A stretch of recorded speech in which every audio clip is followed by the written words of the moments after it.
The Hairpin. With silent, high precision shots, you can be the spy you always wanted to be. But does it make up for the slow fire rate? Let's find out. Here's the weapon stats. A level 1 Hairpin has 100 durability, but we don't know the fire rate or reload speed, which we'll find out later in the video. As you level it up, you get an extra 10%, 20%, 30% fire rate, 13, 26 and 40% reload speed. At all levels, you get plus 10 durability. The other weapon stats that are interesting is the ammo is light, the arc penetration is very weak, but the damage is 20. To make a level 1 Hairpin, it takes 2 metal parts and 5 plastic parts, and to upgrade it to a level 2, it takes 8 metal parts. To upgrade it further to a level 3, it takes 6 metal parts and 1 simple gun parts, and finally to get it to level 4 is 1 mechanical part and 1 simple weapon part. In terms of the cost, you can see the cost per level in the left hand side and the total cost in the right hand side.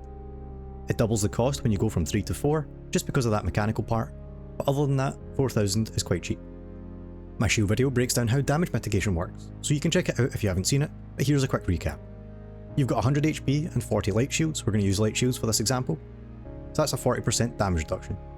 You do 1 minus the damage reduction, and that gives you 0.6, so you times your damage of 20 by 0.6, and that gives you 12. Currently there's a lot of disagreement about headshots and how they work, so for now I can't really take them into account. If you have reliable data about headshots, please let me know in the comments because I really need it. So the 20 damage of the shot goes straight to the light shield and takes off 20 of the light shield charge, and 12 damage makes it through to your HP. This is what it looks like with a medium and heavy shield. It's still 20 damage to all the shields, but medium has slightly more damage reduction, so that's 11.5, and for heavy it's 9.5, going directly to the health bar. The unshielded damage shown in purple is just the damage taken after your shield will break, as it goes up to the normal 20. It takes 6 shots to kill a light user, 7 to kill a medium, and finally 8 to kill a heavy. Like I said, I don't have headshot damage or the multiplier, so I don't know how to take that into account yet, but when I do, I'll make a video about headshots. But to calculate the time to kill, we need to know the fire rate. So first of all, we need to measure the time between the shots, which I can do using the number of frames in the clips. But what's important is that we use the muzzle flash and not the HUD, as the HUD has a slight lag which can be inconsistent.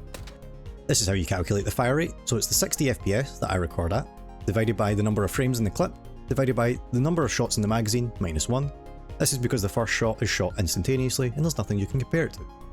This gives us 0.9 shots per second or 55 shots per minute. But unfortunately, it's not as simple as that. As mentioned, every extra gun level increases your reload speed and fire rate, but there's a big issue. I've been agonising over this for days, and the inconsistency with this gun is doing my head in. I'm going to need your help.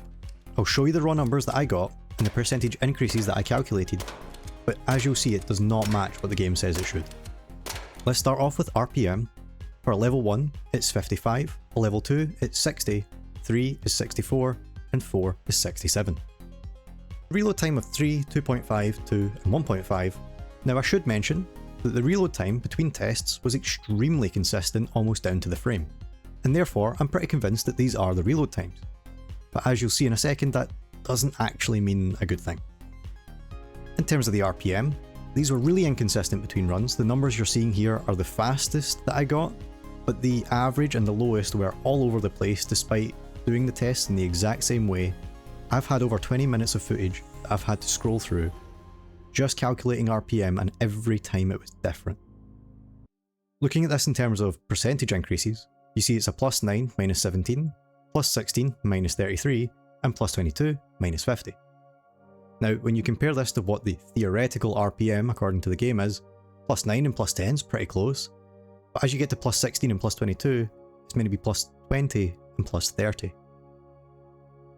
In terms of the theoretical reload time, it's meant to be minus 13, minus 26, and minus 40, so we're actually getting a faster reload than what it's meant to be, but we're getting a slower fire rate. Interesting. Now I did test this quite a lot, but maybe if you guys could test it and see if you're seeing the same kind of numbers, I'd really appreciate that. So going forward, to calculate the time to kill, I'm going to use the fastest data that I got that I just shown in the table, but please keep in mind this data could change, and if it does, I will change it in the future leaderboards. To calculate the time to kill, we take the shots to kill divided by the shots per second. The stats I'm going to show are just for a solo kill. If you care about duo or squad kills, you can message me in the comments, but most people didn't seem to care about it. On the left, you can see the shields, and the number of shots to kill each shield type. Then you have the 4 different upgrades of the Hairpin. Here's the time to kill in seconds for each of the different levels, and the level 4 is of course the fastest. Now let's look at the mathematically tested leaderboard. Again, you've got shields down the left, and then you've got the 3 different weapons that I've tested so far on the board. A commenter suggested that I should put the time to kill on the leaderboard as well. So as you can see, the Hairpin is quite far behind the Rattler and the Kettle, but the Kettle and Rattler are relatively close to each other. I also thought, how can I make the leaderboard slightly better? So I added more stats. This way we can compare the weapons in a more fair way, and we can see if a weapon stands out for any particular reason. The shields are just raw time to kill, then we've got arc penetration, range, accuracy, agility and stealth. I just picked 5 that I thought were the most important, but if you think something else is more important, let me know in the comments. So we can see that the Kettle has the best time to kill against all 3 different shield types. The Rattler has the best arc penetration and range, and finally, the Hairpin, being a pistol, has the best accuracy, agility and stealth.